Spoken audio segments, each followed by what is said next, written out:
de luz van a generar una transmisión sináptica y al momento en que esta transmisión sináptica se realiza, vamos a tener ese acoplamiento de los segmentos externos de los fotorreceptores. Estos segmentos externos salen y son incluidos por el epitelio pigmentado de la retina. Y hay un ciclo de la visión donde estos segmentos son regenerados y vuelven al fotorreceptor. Sin embargo, en ese proceso de transducción hay liberación de radicales libres. Sin embargo, el epitelio pigmentado de la retina todo el tiempo durante nuestra juventud nos mantiene protegidos. Sin embargo, con la edad, las mitocondrias disminuyen, los melanosomas aumentan y la unión con el epitelio pigmentario de la retina se va desgastando. Y este es un paciente, digamos, normal, añoso, pero sin embargo no tiene una enfermedad. Al momento en que nosotros ya tenemos la degeneración macular relacionada a la edad, vamos a encontrar depósitos tóxicos de los segmentos externos del metabolismo final de los mismos, tanto en la membrana de Brutt y en el epitelio pigmentado de la retina, que se llaman depósitos laminales o lineales. A su vez, como va aumentando la enfermedad, van aumentando los melanosomas, van disminuyendo la cantidad de mitocondrias, el acoplamiento del epitelio pigmentado con la retina con los fotorreceptores disminuye y la coriocapilar se va desgastando y va muriendo. Y entonces es un paciente que ya tiene un grado avanzado de la enfermedad. Ahora, durante este proceso metabólico que ocurre, va a haber una cantidad importante de factores de la vascularización, entre los cuales más vamos a encontrar va a ser el VEGF y la gammapoietina y el factor de crecimiento derivado de la placenta. Esta es una enfermedad inflamatoria y al momento que nosotros tenemos una inflamación constante, la angiogénesis se puede activar y al momento en que se activa, va a activar la angiogénesis, radicales libres y la destrucción de la retina. Por lo tanto, es importante mencionar que la fase húmeda se traduce en el estadio bioquímico de la angiogénesis. Y es importante mencionar esta parte, ya que el tratamiento de la fase húmeda va encaminada a bloquear este tipo de moléculas. Ahora, el cuadro clínico puede ser muy variado. Podemos llegar a tener desde fotofobia, que es una sensibilidad exagerada a la luz. Por ejemplo, muchos pacientes ya, por ejemplo, llegan a mi consultorio diciendo, ¿sabe qué, doctor?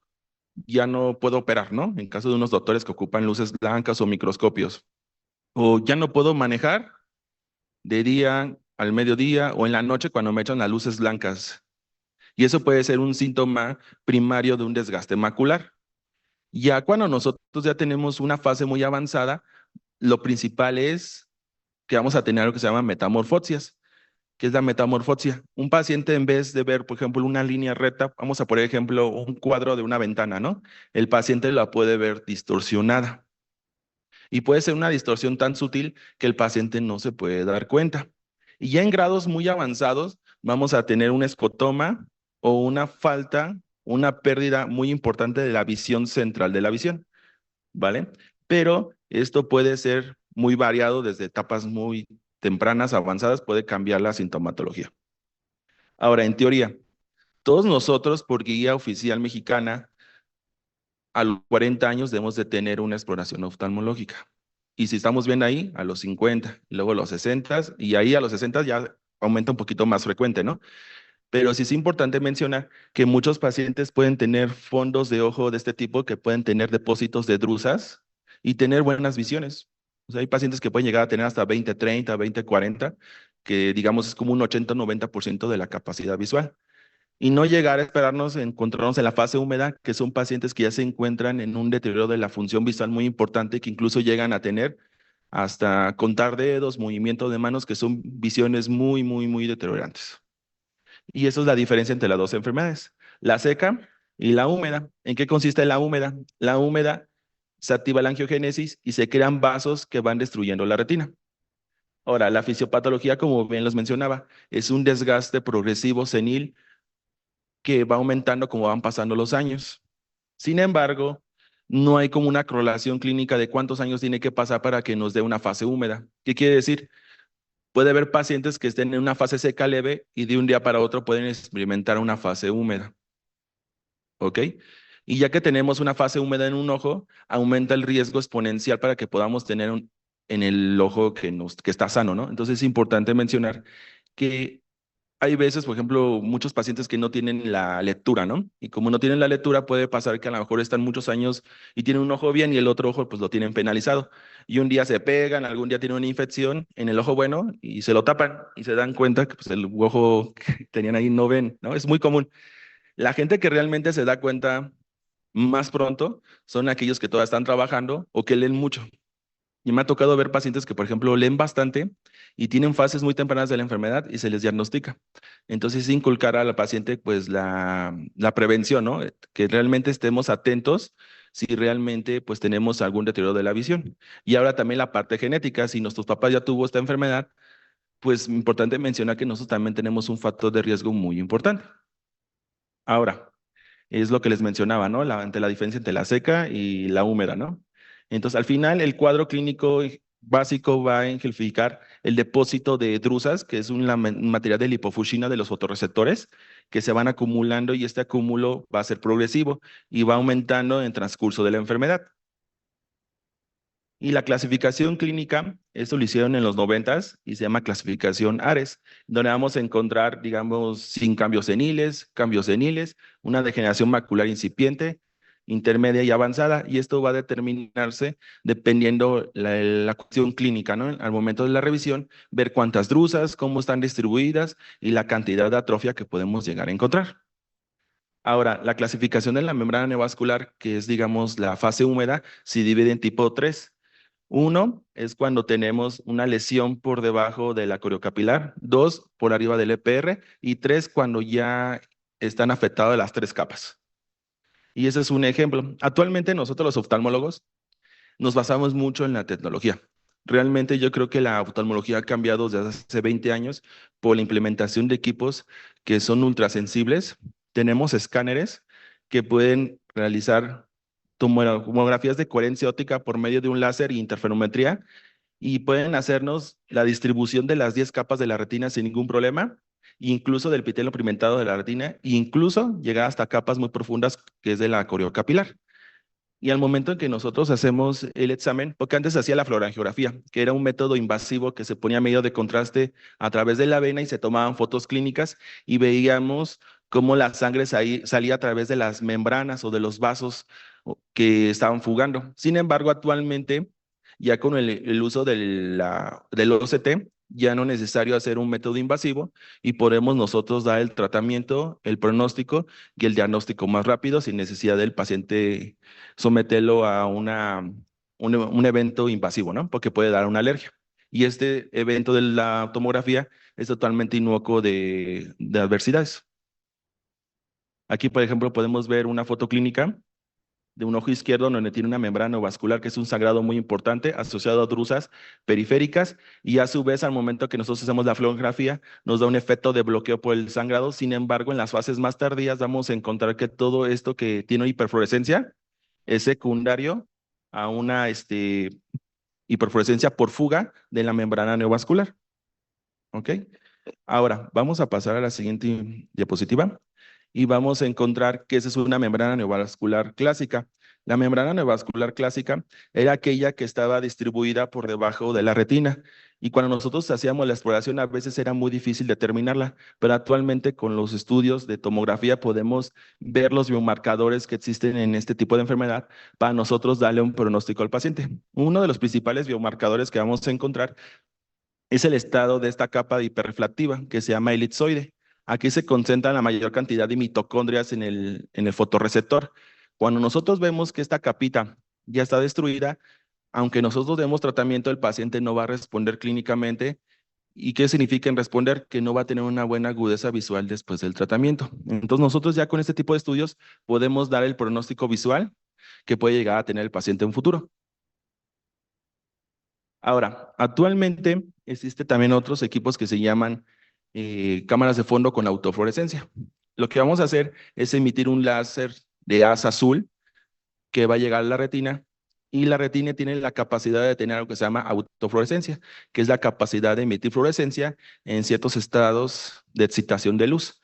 Sin embargo, va a haber zonas donde no debe de haber hiperautofluorescencia y esas hiperautofluorescencias se pueden asociar a un desgaste y a un depósito de lipofuscina en el EPR y en la retina.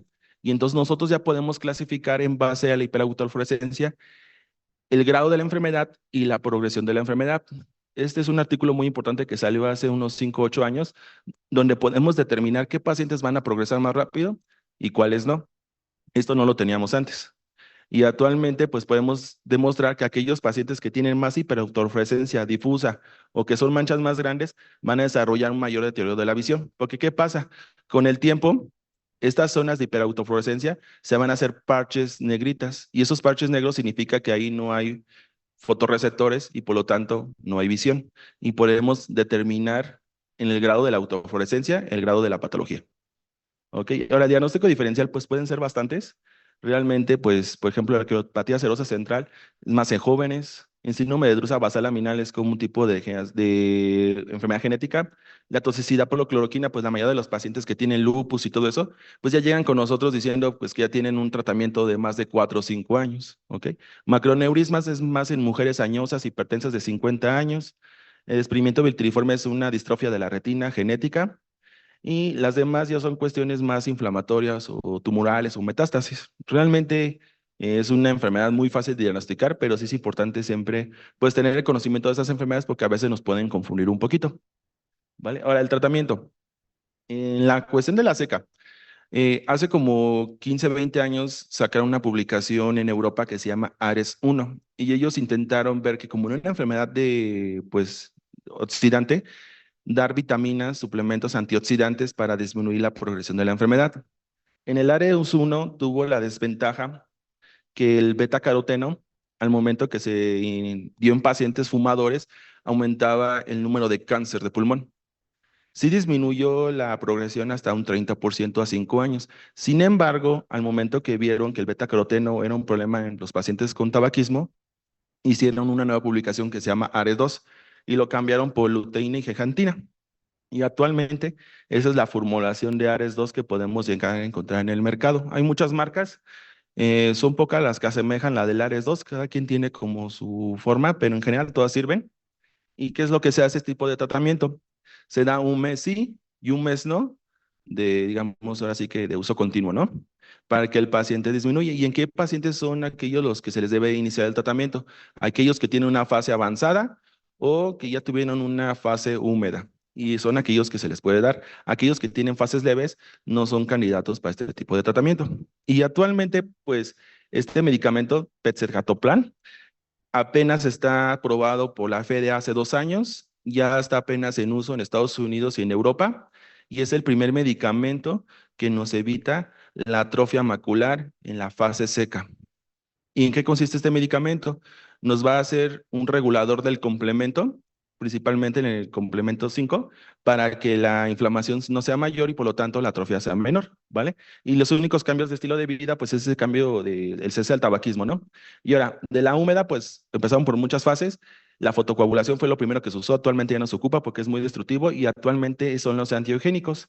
En los más modernos, pues vamos a encontrar que es el aflibercept y el faricimab, que nos ha visto de gran ayuda para disminuir la enfermedad y el tratamiento es combinado y lo que hacemos es inyectar a los pacientes hasta que se seque la membrana y después hacemos algo que se llama tratar y extender, que significa que cada vez al paciente se le alarga la dosis hasta 12 semanas y al paciente se le está inyectando continuamente entre cada 10 o 16 semanas de por vida para que la enfermedad no avance, porque como bien les mencioné, una vez que tenemos la enfermedad es degenerativa y afortunadamente con el uso del antiogénico podemos disminuir el grado de la enfermedad.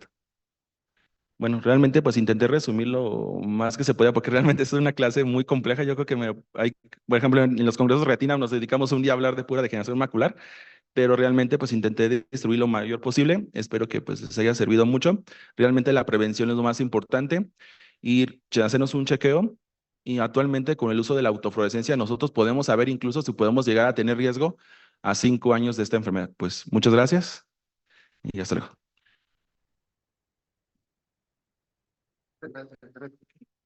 Agradecido, ¿eh?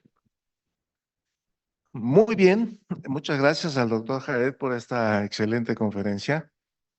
Y tengo el honor de presentarles a un especialista en neurocirugía con una trayectoria nacional e internacional impresionante y que por fortuna es parte del cuerpo médico de nuestra institución.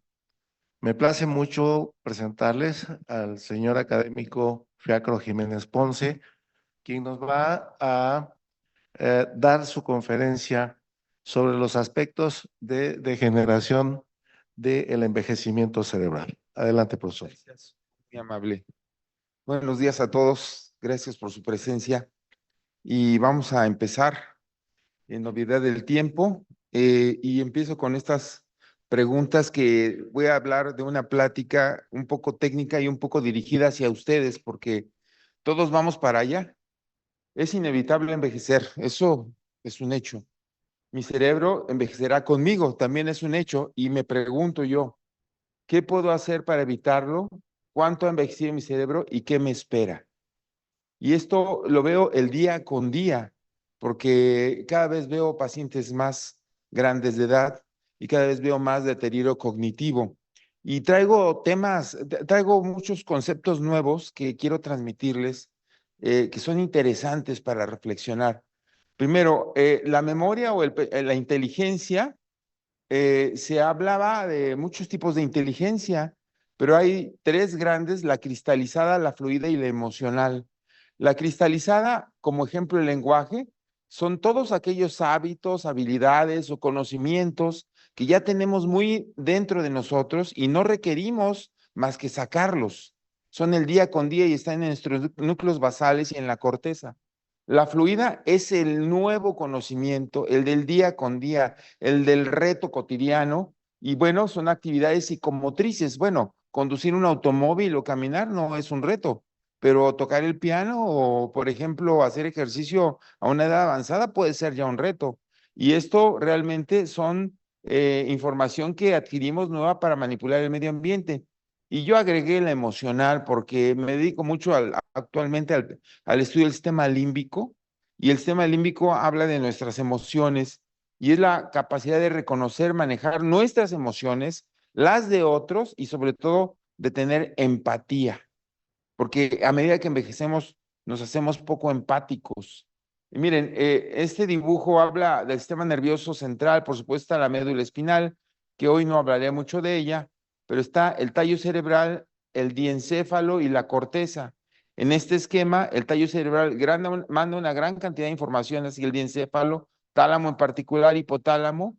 De aquí se forma el sistema límbico, que es el círculo blanco, y de aquí el círculo blanco proyecta hacia la corteza cerebral, que es el telencéfalo, que es el máximo nivel.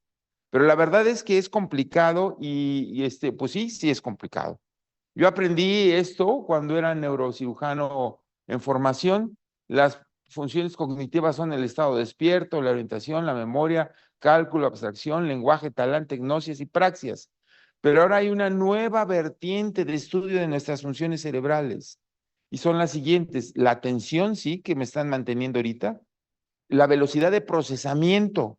Podemos estar atentos, pero a medida que envejecemos somos lentos, ¿sí?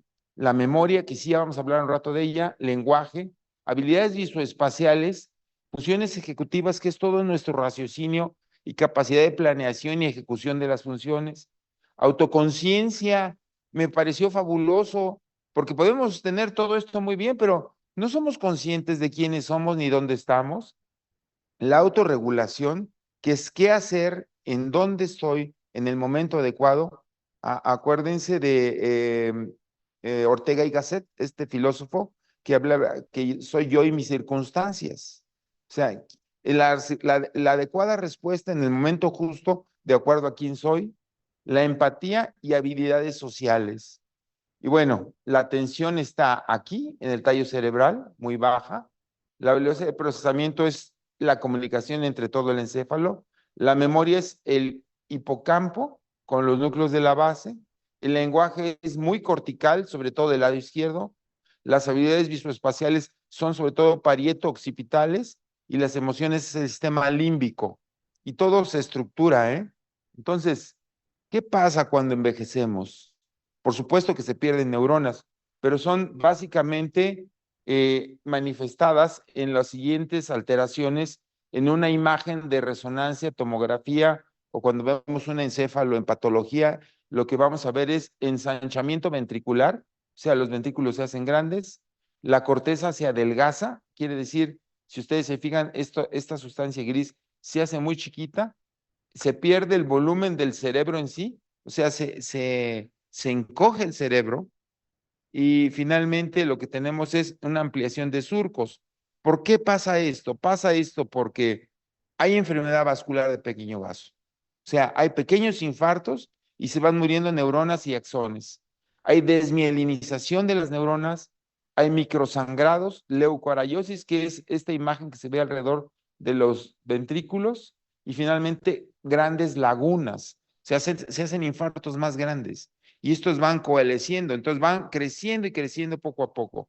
Entonces, inevitablemente vamos a envejecer, pero ¿podemos frenar el envejecimiento? Bueno, miren, ahí les da este concepto que se me hace muy novedoso. Hablemos primero de la reserva. Tenemos una reserva cognitiva. O sea, entre más hemos usado nuestro cerebro en la vida, más reserva tenemos. Entre menos hemos fumado, más reserva tenemos. Si no soy diabético, más reserva tengo. Es como tener dinero en el banco. Entonces, en un momento dado, lo puedo usar. Por supuesto, también compenso. Hay un daño y estamos perdiendo nuestras funciones, pero compenso. El hemisferio izquierdo hablaba, pero si no habla el hemisferio izquierdo, el derecho le entra y podemos hacer que aprenda. ¿Cuántos de nosotros hablamos otro idioma? Hablar otro idioma es retar al cerebro y pedirle que compense. Por supuesto, hay resistencia, sobre todo en el tratamiento farmacológico y de hábitos. Y hay una cosa que se llama resiliencia. El mismo daño hace que salgamos adelante. Esto sería un poco como neuroplasticidad. Interesante, ¿no? Bueno, les voy a hablar un poquito de algunos artículos interesantes que creo que deben conocer. Primero, conectividad cerebral. Hay dos grandes estudios actualmente en neuro que para nosotros son maravillosos. Uno se llama BOLT, que es resonancia magnética funcional, es Blood on lead, no recuerdo qué es DD, fíjense, la memoria me está fallando. En pocas palabras, lo que quiere decir es el consumo de oxígeno en una parte del cerebro. Miren, un encéfalo normal, uno con deterioro cognitivo leve y uno con Alzheimer. ¿Se fijan cómo las zonas rojas y amarillas se van perdiendo y en lugar están las azules?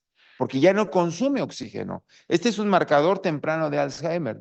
Si yo hago un PET-CT a un paciente en quien estoy dudando Alzheimer, puedo encontrar esto y casi puedo estar seguro que hay Alzheimer.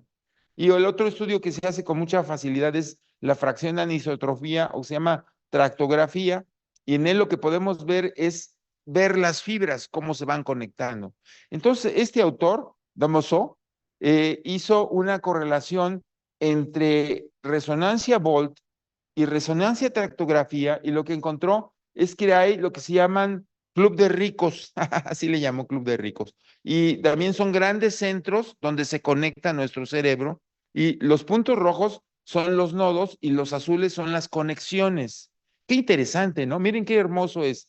El frontal, el parietal, la ínsula, la amígdala, la parietal superior y la occipital con temporal posterior. Pensamiento, sensación y motivación y sensación y movimiento, sistema límbico, o sea, nuestros sentimientos, y habilidades de visoespacial, o sea, nuestro movimiento normal. Son los grandes directores de nuestro conocimiento. Pero ¿qué pasa con el tiempo? Miren, una persona de 9 a 20 años, súper, ¿no? Dominancia del izquierdo, ¿no? Pero ¿qué pasa con la edad? Se acabó la conectividad. Porque todo ese daño lo que hace finalmente es que estos nodos no se comuniquen. Y entonces, al final lo que puedo ver en una persona de 70 o 85 años, que ya no piensa las cosas, más bien las siente y trata de mantenerse visoespacialmente. Al final nos conducimos por las emociones, más que por la razón. Siempre nos conducimos por las emociones, más que por la razón. Y al final crece, llega a los 30 años el clímax y ¡pum!, empieza a bajar las conexiones. Es inevitable. Hay microRNAs que son pequeñas cadenas de RNA, o sea, de 19 a 24 nucleótidos, no codificantes, pero que sirven como reguladores de la expresión génica posttranscripcional y que están implicadas en la plasticidad, en la inflamación, en la neuroprotección, en la función mitocondrial, en el metabolismo de lípidos y finalmente en la esperanza de vida. Estos microRNAs se favorecen a lo largo de la vida como promotores o como inhibidores de la protección cerebral. Y es irremediable, otra vez es envejecimiento. Y no hablaré en esta ocasión de telómeros, pero sí hablaré de otra nueva perspectiva o constructo científico, que es la gliolinfa o el sistema gliolinfático. A través de las arterias cerebrales, a través de las moléculas de aquaporina que filtran el líquido hacia el espacio intersticial, van barriendo la basura que existe y que el doctor habló al respecto en la retina, y la llevan hacia las venas y limpian y forman un sistema, no les puse todas las imágenes aquí, un sistema linfático del cerebro que va barriendo la basura. Parece ser que unas van hacia las venas y hacia afuera del cráneo y otras van hacia los nervios craneales. Es un concepto nuevo y deberíamos de favorecer la circulación linfática cerebral. Hablemos ahora de lo que es senescencia, pero apoptosis y daño medioambiental. ¿Por qué mueren las neuronas? ¿Por qué muere la glía? Muere porque hay una muerte programada genéticamente, porque también hay un daño medioambiental que puede ser radiación, mutaciones, sustancias químicas, enfermedad, quimio, enfermedad vascular cerebral, pero finalmente también estas neuronas que están muriendo producen un estado estacionario donde son hipersecretoras y esta hipersecreción que manifiesta ciertas moléculas trastorna a otras neuronas y otras sustancias de la glía. O sea, una célula en muerte, una célula senescente, hace que otras células se mueran. Entonces, entre más viejos, más muerte, como un círculo vicioso. Entonces, hay sustancias que están encaminadas hacia disminuir la senescencia. La apoptosis es muy difícil pararla, solamente prevenirla. Y el daño medioambiental, pues, ¿qué les digo, no? Complicado, ¿no? Vamos a hablar de un caso. Hombre de 77 años, Guanajuato, jubilado al ISSSTE. Entonces, antecedentes heredofamiliares, solamente importante que el papá tenía Alzheimer. Él fumó 36 años, consumiendo 20 cigarrillos al día. Bueno, su reserva, ¿verdad? Luego, amigdalectomía, faringia y apendicectomía, lesión de rodilla. Hace 4 años va a la consulta por un episodio agudo y transitorio de pérdida de memoria. A hechos recientes es agudo y transitorio, desorientación, espacio y tiempo. Le dicen demencia senil. Primer error, no hay demencia senil. No tiene por qué un paciente ser demente senil. Lo que pasa es que hubo un deterioro que él fue fomentando y acabó con su reserva. Obviamente, si tiene este antecedente de fumar, pues, en fin, se le da memantina, se le da escitalopram, lo suspende porque no sentía mejoría. 2 años después, el trastorno se agrega cardiopatía isquémica, sometida a cirugía de revascularización. En los 3 últimos meses se agrega trastorno del lenguaje, funciones ejecutivas, en fin. Es una historia que vemos con cierta frecuencia en nuestro hospital, ¿no es cierto? ¿Qué pacientes tan deteriorados nos llegan? ¿Qué paciente está cada vez más mal?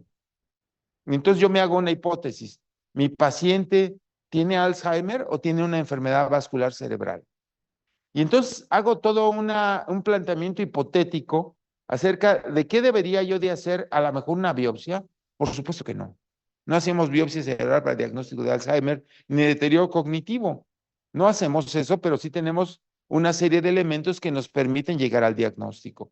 Les hablé de las funciones neurológicas que a mí me enseñaron de residente y que yo les enseño a mis residentes, pero ahora tenemos otras habilidades que podemos, muchos más amplias.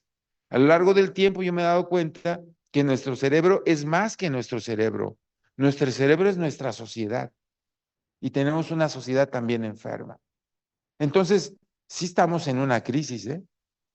Se los quiero decir.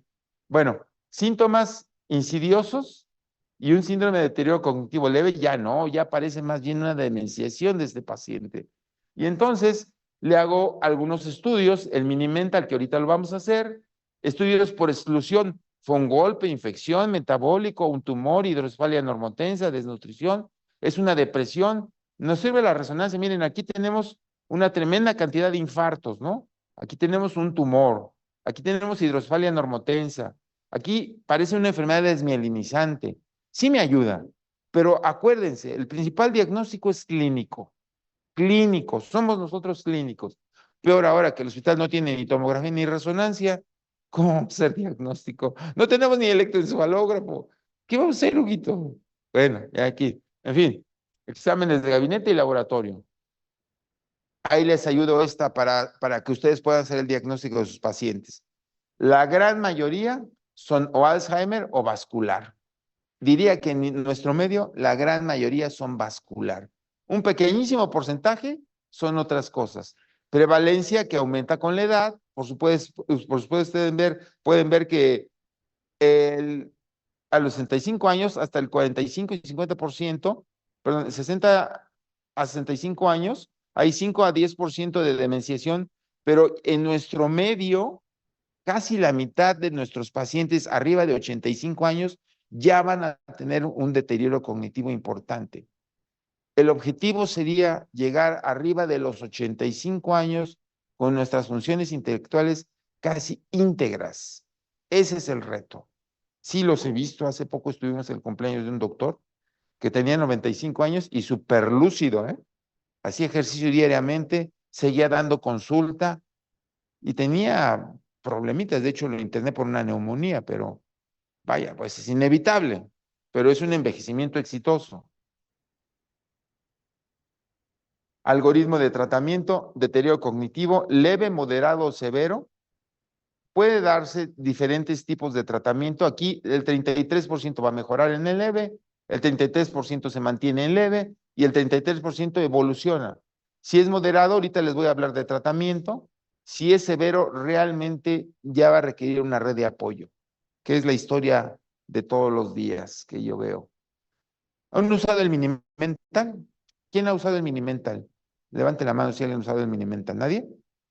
Bueno, lo pueden hacer en su consultorio en 5 minutos. Pregúntenle. Esto lo pueden bajar de internet, ¿eh? Si quieren tomarle fotos, está bien, pero la verdad lo bajan de internet. El número y el día de la semana, mes y año y estación que estamos. Por cada una que les den 5 puntos. ¿Dónde está usted ahora? ¿Qué lugar es? En el sitio donde estamos, en el edificio donde estamos, la ciudad, la provincia o estado y el país. Cada uno 5 puntos. Por favor, fíjense en estas 3 y díganme qué son. Miren, yo me equivoqué, puse casa y es caja. Zapato y papel. Quítenme un punto, por favor. ¿Sí? Sí, a ver, hagan ese cálculo. A ver, ¿quién va? ¿Va primero usted? Ok, ¿la que sigue? Bueno, no los voy a poner a sufrir. Ahí está. Pero háganlo con sus pacientitos. 5 puntos, ¿vale? Deletree de atrás hacia adelante, mundo. Ay, se me fue. O-D-N-U-M-U-M, ¿correcto? Otros puntos, los que siguen. Ahora, díganme, ¿qué vieron? Caja, zapato y papel. Otros, dense 3 puntos. Le estoy haciendo un mini mental, ¿eh? Ok. Luego digan, muéstrenle esto. ¿Y qué es? Un lápiz. ¿Y qué es esto? Es un reloj. Repita, 3 perros en un trigal. 3 tristes trigues traban trigo en un trigal, ¿no? O sea, otra vez, dense un punto. Esta es una maniobra de praxia. Pónganle un papel al paciente y díganle, sin hablar, tome el papel con la mano derecha, dóblelo y póngalo en el piso. Entonces, él tiene que entender el lenguaje, decodificarlo y hacerlo. Lea y obedezca. Cierre los ojos, es lectura. Escriba una oración, la que quieran. Copie este dibujo visoespacial. Bueno, esta se hace en el consultorio y ha sido por muchos años el estándar de diagnóstico, 30 puntos, puntaje límite 25 y deterioro cognitivo leve abajo de 25 hasta más o menos 20, moderado abajo de 20 hasta más o menos 30, digo, perdón, 15 y abajo de 15, pues sí, ya mal demenciado. Pero es muy rudimentario, ¿sí me explico? Muy rudimentario. Bueno, en nuestro paciente, demencia senil tipo Alzheimer, descrita en 1906 por el neuropatólogo alemán Alzheimer, se considera la causa más común de demencia Yo lo dudo. Yo creo que es mucho vascular de todo lo que les hablé anteriormente. Por supuesto, el Alzheimer, bueno, es deterioro por depósito de beta amiloide, nudos de proteína tau. Esto es una basura cerebral que tiene que ser eliminada y no es eliminada, entonces se empieza a acumular. ¿Se acuerdan del Parkinson? Hay otra basura que es alfa-sinucleína que se va deteriorando y al finalmente primero mata a las mitocondrias y como no hay mitocondrias, los factores oxidantes acaban con la neurona. En el Alzheimer, lo que pasa es que al acumularse la proteína tau, lo que sucede es que ese betamiloide se va acumulando y hace que precisamente se formen nudos o placas de betamiloide, aquí la pueden ver, mírenlo, la placa, y al final mata a la neurona por depósitos, la destruye, la basura destruye, este es un fantasma de neurona, lo que se ve ahí es betamiloide. ¿Por qué se acumula? Entonces tendría razón este sistema de gliolinfa, o será que nuestras mitocondrias se hicieron flojas y ya no limpian el cerebro también. Pero hay otros factores que están involucrados en esto. Por supuesto, bueno, le vamos a hacer todo lo que les dije, ¿no? Biometría química, función hepática, electro, estudios de imagen, potenciales evocados, todo, ya hay resonancia PET. Pero la verdad es que lo importante es evitar a estos niveles. Y sí lo podríamos evitar hasta cierto punto, a menos que tengamos una tremenda carga genética que nos deteriore. Pero bueno, entonces, le hago toda una batería neuropsicológica y encuentro múltiple daño, pero lo más importante es qué le voy a hacer a mi paciente. Entonces, tenemos que le doy primero ribastigmina, que es un parche, se llama Exelon, se pone transdérmico y ayuda, inhibe la destrucción de acetilcolina, que es el neurotransmisor mayormente implicado en la memoria. ¿Se acuerdan en aquellos sistemas, sistema límbico y núcleos de la base? Ahí, por supuesto, si es que la encuentran, porque había deterioro ahorita, había un desabasto de Exelon, pero sí, ahí llega a ver en México. 2 meses después de mejoría, le puedo agregar también memantina, que es un inhibidor de NMDA, que también ayuda bastante. Escitalopram importantísimo, parece que no, pero el sistema límbico es muy importante. Una persona que vive en depresión y en ansiedad toda su vida va matando sus neuronas. Entonces necesitamos hacer que levante el ánimo y que vuelva a hacer sus cosas. Y la familia. Empezamos con eso. Pero hay otras cosas. Hay que evitar que el beta-amiloide se acumule, hay que evitar que los sistemas de neurotransmisores se deterioren, hay que dar antiinflamatorios no esteroideos, inhibir el estrés oxidativo y también nos hace falta hablar de las hormonas. No hablamos de hormonas. Entonces, miren, en cuanto a inhibición de la acetilcolinesterasa o aumentar el sistema colinérgico, tenemos en México tacrina, donepezil, ribastigmina, galantamina, por supuesto, ya dije inhibidores de la recaptura de serotonina, agonistas noradrenérgicos, en fin, hay que evitar que el paciente, en eso, pues mándenselo a un neuro, ¿no? O sea, la verdad digo, si ustedes quieren darle tratamiento, pero pueden darme memantina, pero cuando un paciente ya está muy deteriorado, mejor mándenselo a un neuro. Y por supuesto, la memantina ha demostrado su utilidad fehacientemente. Nada más hay que dársela varios meses o años y evitar que se vayan muriendo las neuronas. Sí ayudan, sí ayudan. Estos sí ayudan también. Cada persona requiere un antidepresivo diferente. No podemos dar por regla uno mismo. Algunos tenemos efectos secundarios, otros no. Unos están en uno suave, otros tienen cardiopatía, otros están combinados. Uno tiene dolor, para el dolor también, como la duloxetina. Entonces, otras sustancias como la indometacina han ayudado, la vitamina E, los estrógenos. Entonces, las mujeres posmenopáusicas tienen mucho deterioro cognitivo por estrógenos. Entonces, tendríamos que dar estrógenos, pero también luego viene el problema de cáncer de mama, o sea, es un tema, ¿no? Existen ya planteamientos, vacunas contra el beta-amiloide y también existen ya sustancias que han sido aprobadas por la FDA para poder inhibir la acumulación de proteína tau. Por supuesto, también sales de litio, si el paciente ya está psiquiátrico hay que dar neurolépticos, Déjenme decirles, yo soy neurocirujano, hay unos electrodos que se meten en el núcleo basal de Meiner para facilitar la liberación de acetilcolina, pero no han demostrado realmente una fehacientemente sus resultados objetivamente. Casi termino. Por supuesto, factores de riesgo. ¿Le pega más a los blancos o a los morenos? Pues a todos, man. A todos. Aunque dicen que más el Alzheimer en los blanquitos, pero la enfermedad vascular cerebral nos pega mucho a las personas que tenemos antecedentes de hipertensión y diabetes y dislipidemias. Factores genéticos, sí. Una persona que tuvo un padre con Alzheimer va a tener 7 veces más posibilidades de tener Alzheimer. Actividad física, o sea, una persona sedentaria, va a ser más fácil que se deteriore en su pensamiento. Por supuesto, tabaquismo u uso de otras drogas, incluyendo el azúcar, ¿no? Que yo soy adicto al azúcar. Pero bueno, ni modo el pancito, tan rico que es, ¿no?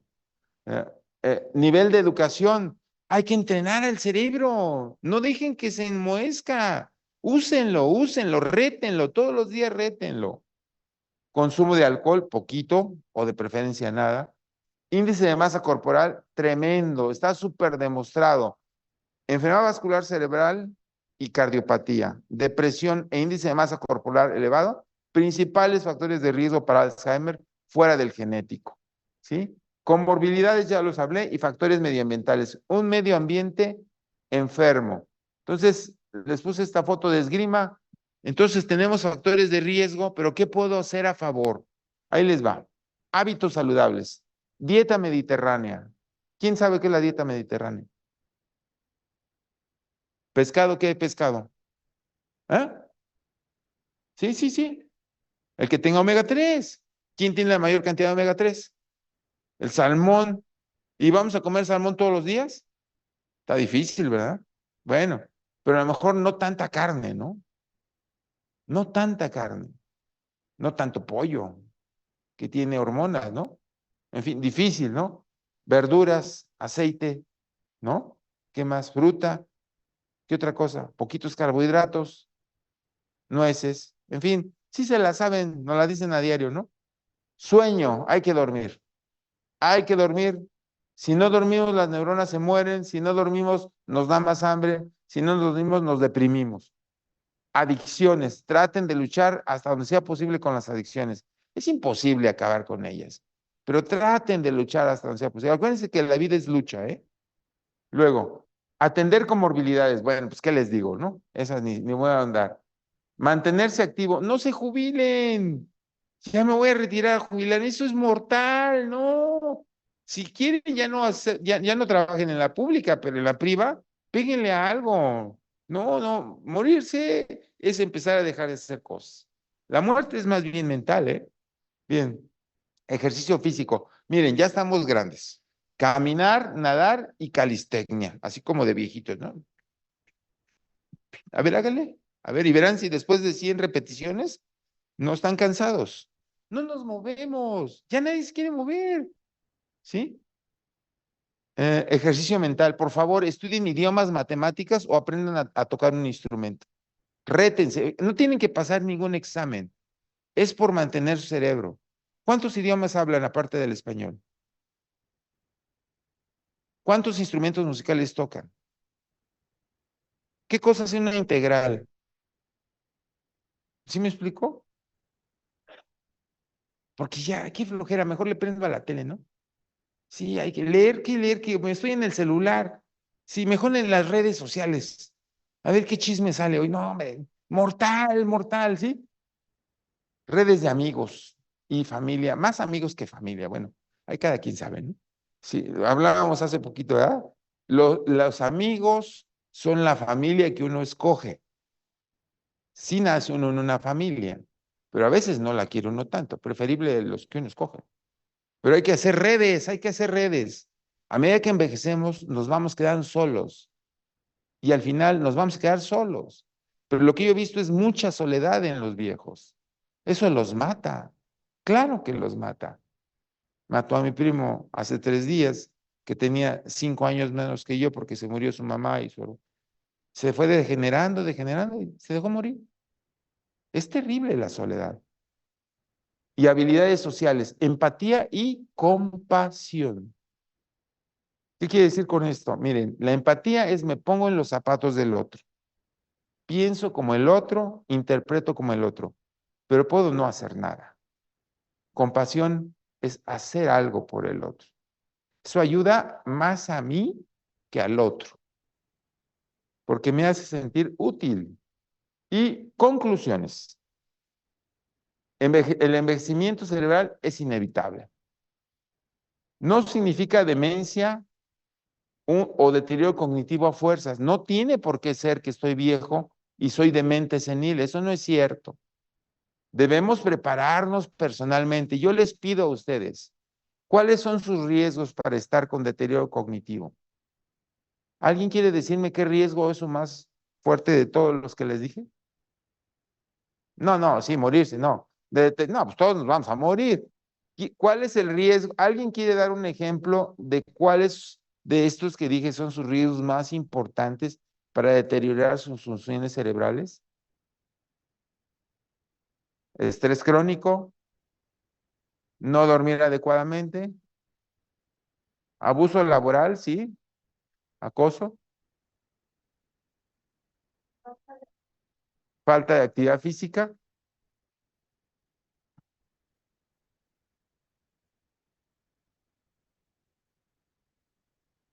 ¿Ok? Bueno, ya lo reconoció la doctora. ¿Alguien quiere reconocer los propios? Eso hagan, ¿no? Prevengan, porque para allá vamos. Bien, casi te... ¿Mandé? En caso de usted, alimentación y respiración. Es personal, ¿sí me explico? O sea, por ejemplo, en mi caso, yo soy diabético. Entonces, yo sé que tengo que mantener mi glucosa y bajar de peso. Me falta hacer ejercicio, duermo muy poco y sí me estreso mucho. Debería de estresarme menos, ¿no? Tendría que irme encaminando para allá, ¿no? Luego, es tan importante nuestra inteligencia